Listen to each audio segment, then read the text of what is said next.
that stands above all others. One race to which all are compared. One race that is the biggest in the world. And that is the Indianapolis 500. On Memorial Day, while I'm racing 600 miles in Charlotte, the 33 best open-wheel drivers in the world meet in Speedway, Indiana, to run 500 miles in front of 500,000 people for auto racing's biggest prize. And every year, among those 33 drivers are a few first-timers, Indy rookies, as they're called. Their Indy career starts at the Rookie Orientation Program, or ROP, which is held 2 weeks before official practice starts.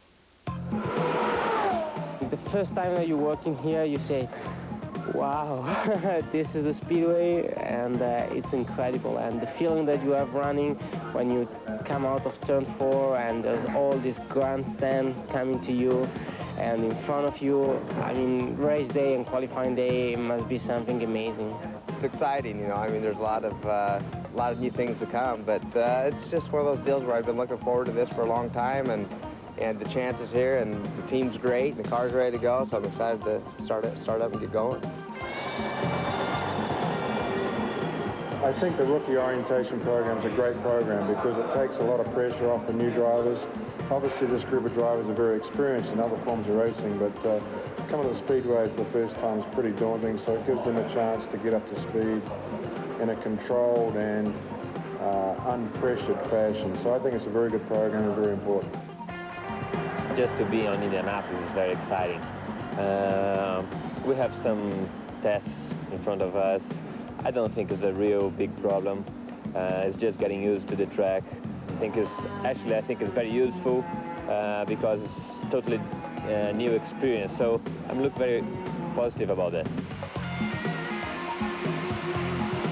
That's the secret, is to keep the pressure away from him. I mean, in order to perform, you can't be too nervous, and you're always nervous sometimes when you go out to qualify. You just got to keep the driver calm and get through all that. And it's a big race. It's the biggest race in the world, and it's important for these guys to do well here. You know, we're not one of the multi-million-dollar teams per se, so yeah, there is a lot of pressure just to get in this race. I'm the short track guy that came from midgets and sprint cars, super modifieds, you know, the American racing really, and it's been a long time since a guy like myself has been involved in Indy cars. It's just, there is a lot of pressure to make this race for all the other guys that are trying to get here. Well, for sure, definitely, it's something that makes the rookies feel nervous a little bit. The Indianapolis Motor Speedway is intimidating. I know. I ran the inaugural Brickyard 400 and finished 4th, as a matter of fact. It doesn't matter if you're with an established big-budget million-dollar team or scraping together a ride for a once-in-a-lifetime opportunity. The pressure is on for all these drivers. That's right. They have to qualify just to qualify. WIN is presented to you by Allied Signals Fram filter products. Fram, you can pay a little now or a lot later. And by Autolite spark plugs and wire and cable products. Autolite spark plugs, guaranteed for 2 years, no matter how far you go.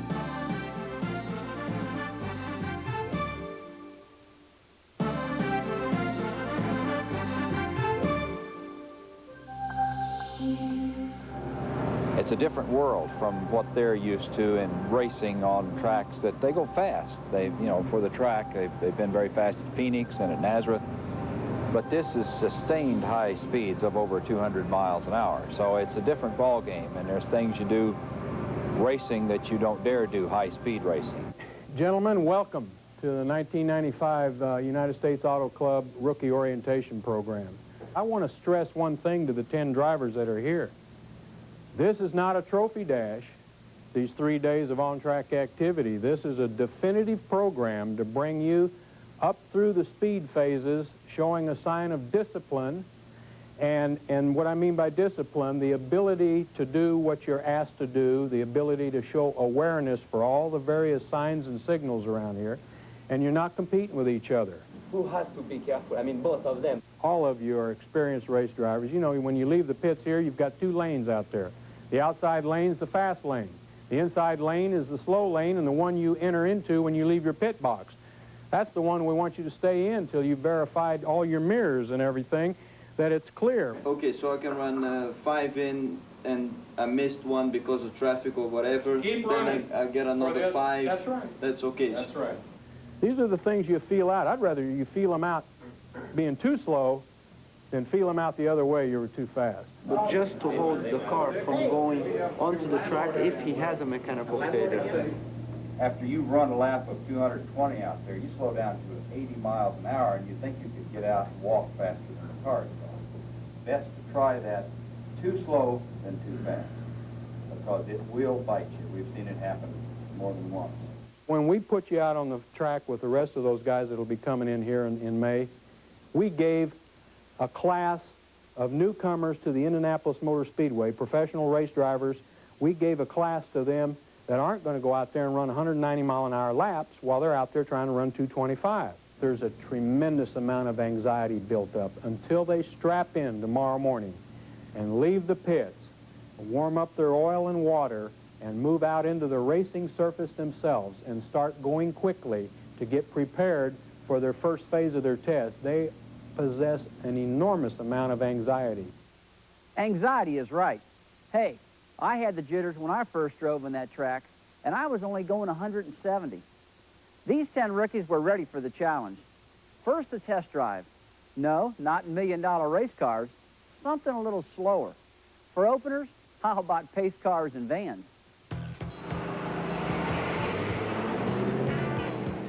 Your timing will be off in 2. When you turn it in, you'll find that, whoa, it's not responding. It's not turning in as well. The wind may be holding you out.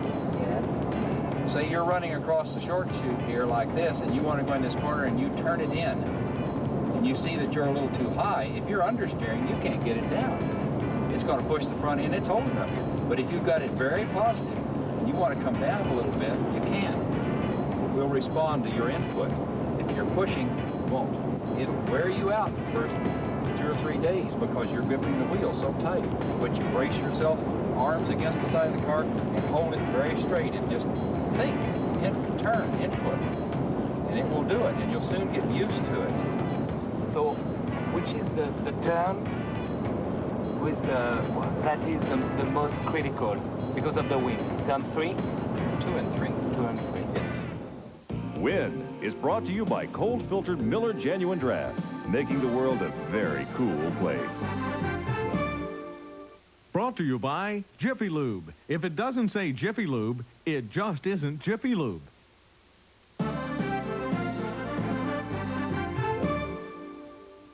The ROP on-track test consists of 4 stages, each with its own speed limit, but not like any speed limit you've ever seen. The first stage is 185 to 190. If you successfully complete that, then you move on to 190 to 195, then 195 to 200. And the fourth and final stage is 200 miles per hour plus. Now, folks, we're not talking about peak speeds here. These are sustained speeds of over 200 miles per hour. You know, I just tried not to think about this too much and just went out to dinner and went home and actually slept well. So I'm not as nervous as I thought I would be at this point. Yesterday, I even forgot that I was testing today. I just went to sleep and woke up this morning, had a cornflakes and came over here, and I forgot completely. You know, when I was just driving into the place, then I realized what I was going to do today. You know, I've been real uncomfortable having to come out the opening day of race day and have 40 other guys going 230 miles an hour whizzing by you. So it's a big advantage for the rookies for sure.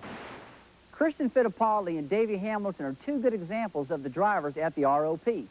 Fittipaldi, nephew of 3-time Indy 500 winner Emerson Fittipaldi, is a successful Formula One driver. Here at Indy, he is backed by a well-financed team with major sponsors. On the other hand, Davey Hamilton's road to the Indianapolis 500 was a little tougher. He's a successful midget and super modified driver. He comes from a racing family also. His father, Ken, is a successful open-wheel driver and last tried to qualify here in 1982. This year he is watching his son Davey driving a mostly borrowed car as he goes up against the big money teams. He knows that once Davey, Fittipaldi, and the rest of the rookies get on the speedway, they'll all become equals.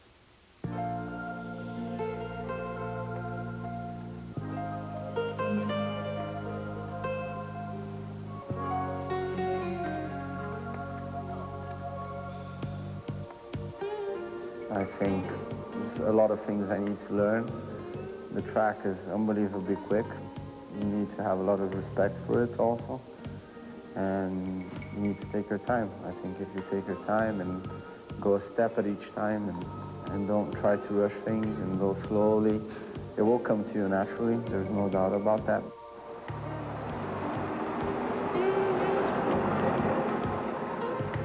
Yeah, I'm ready.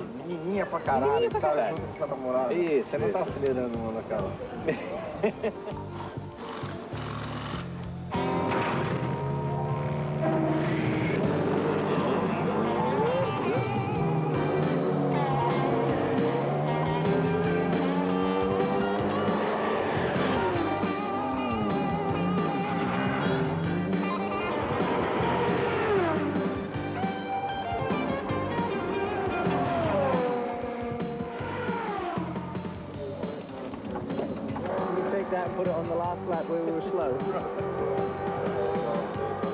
He's going about it the right way, so open him up this time. Once you're really running flat out, you know, hard, straight away where you could pull out in the groove if you wanted to. Don't try to get out too yet. Keep her down low and do it down the back stretch.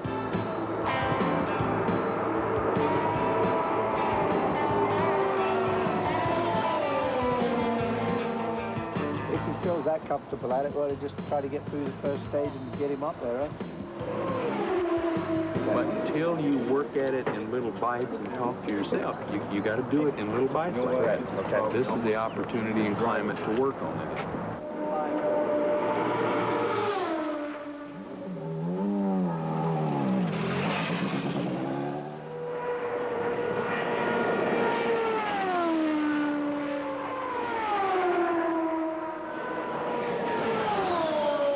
It is very tense, you know, to watch him go around out there. I know he's doing a good job, know he knows what he's doing, but still yet, when you're standing back here and can't see the whole racetrack, you're nervous.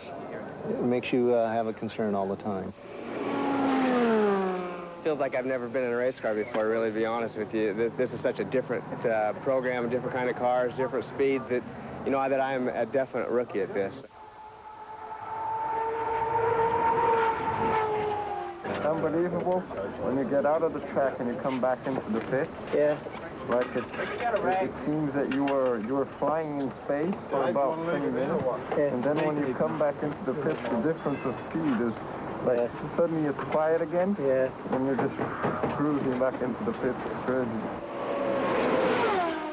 It's just a fantastic experience. It's really quite indescribable, the speeds you get up to. It really takes a little while for you to get used to it. So this program is very, very beneficial to somebody like me. We've got the speed on the dash, and he wants to know the lap time. So far, we like what we see, and I think a lot of it is they're benefiting from the classroom instruction, and we're having a minimum amount of little problems, and I'm very happy about today, the way it's going so far.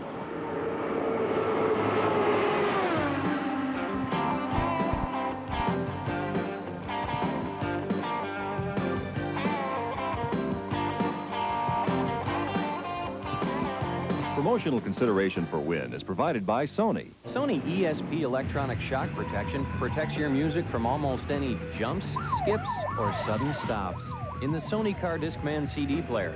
And Stock Car Racing Magazine. Subscribe to the world's most popular racing publication at the one-year discount price of $14.97. Call toll-free 1-800-333-2633. And by Allied Signals Bendix Brakes, the best-known name in brakes. Coming up on NHRA Today from Indianapolis Raceway Park, the first ever DuPont Automotive Good Guy Hot Rod Nationals. Today, 10:30 a.m., 9:30 Central on TNN Motorsports. Autolite presents Force in Your Face. You know what, Rusty? I'm going to talk about a subject that applies to some, but not to me. It's called superstition. And let me tell you something, in the world of motorsports, it's out there. Imagine five-time Winston champ Joe Amato wears Snoopy underwear. Some guys won't allow peanuts in their pits. Candies and Hughes, they won't allow green. Can you imagine no green in the pits? What are they used for money? The other guy, one of my friends, Pat Austin, if he gets on a roll winning races, he won't change his underwear. Can you imagine, Rusty, what that does to their team? Well, let me tell you something. Whatever it takes to win doesn't matter to me. I got my own deal. I may walk around and talk to my old hound dog and put a name on it, my race car, that's what I call her, or I may reach out and touch old Bobby on the hand right before I stage. It's part of the magic or a wink from Austin Coyle. That's what the real men use. Take them rabbit's feet, I don't need them.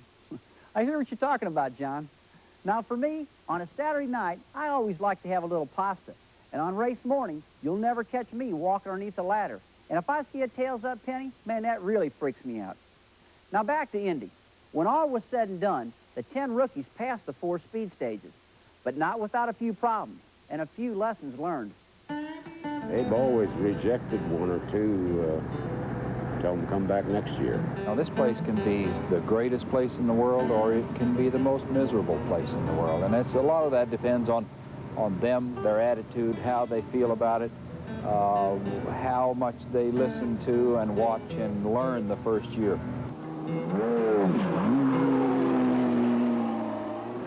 Kid yesterday, the Freon, just when I warmed up, yellow came on, and he slowed down coming into 3 and got over between 3 and 4 and touched the brakes and 60 miles an hour.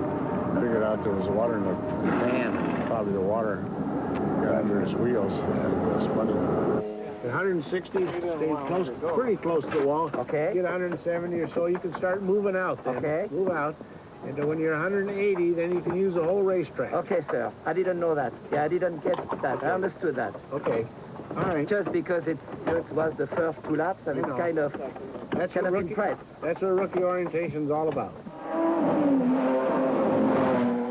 Remember, we need the last phase on car 81. Yeah, but it just all gets the same, you know? Yeah, it's the same. It's just like you probably said 217. Yeah. The first lap you went around. It feels the same as 180. Yeah. Alessandro popped off some 215s there right at the end, and they bulged out a little bit. And so we stopped for the day. But I feel very confident that both of the rookies are going to do just real well. They both got good heads on their shoulders, and they're very talented drivers. Do they all understand how to use the warm-up and the exit lanes and entrance lanes? Yeah, done good.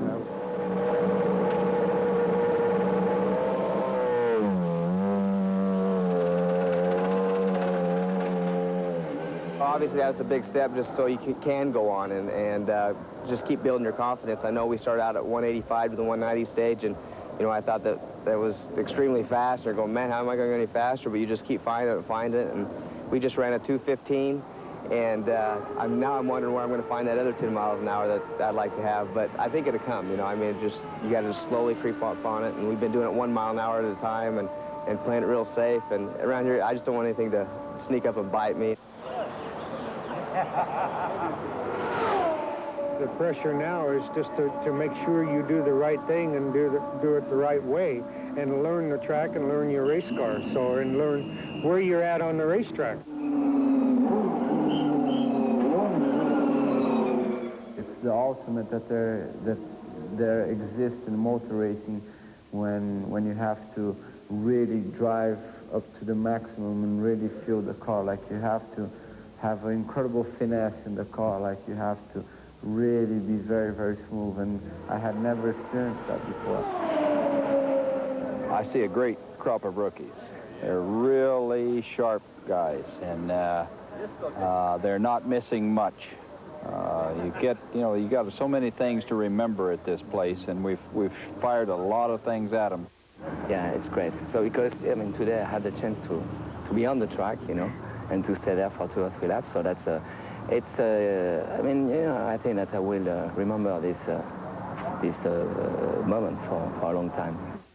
And some of these rookies had even more memories to add to their ROP experience. With only 33 spots available for the 500 and 70 drivers, it was inevitable that all 10 rookies would not make the field. However, this class of 95 not only put on a good show in qualifying, but also the 500 itself. And the driver who almost stole the show was Christian Fittipaldi, finishing in an unbelievable 2nd place. It was a remarkable testimony, not just for the rookie, but for the ROP.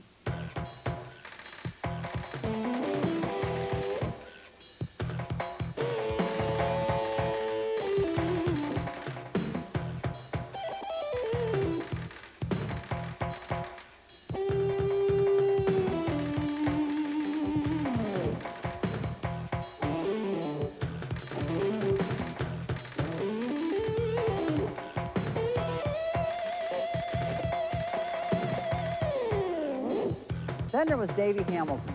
This crash, when his left rear tire flew off and destroyed his car, put him in the hospital with a broken leg. But you can't keep a good man down. With 2 pins in his leg, he was out trying to qualify during the second week. He didn't make the starting grid, but if anyone deserves an A for effort, it's Davey Hamilton. And whether he made the 500 or not, these 10 drivers all started out as rookies and ended up as veterans. And for you veteran viewers, you know we'll be here again next week. Same time, same place. I'm Rusty Wallace, and thanks a lot for watching. WIN is presented to you by Allied Signals Fram filter products. Fram, you can pay a little now or a lot later. And by Autolite spark plugs and wire and cable products. Autolite spark plugs, guaranteed for 2 years, no matter how far you go.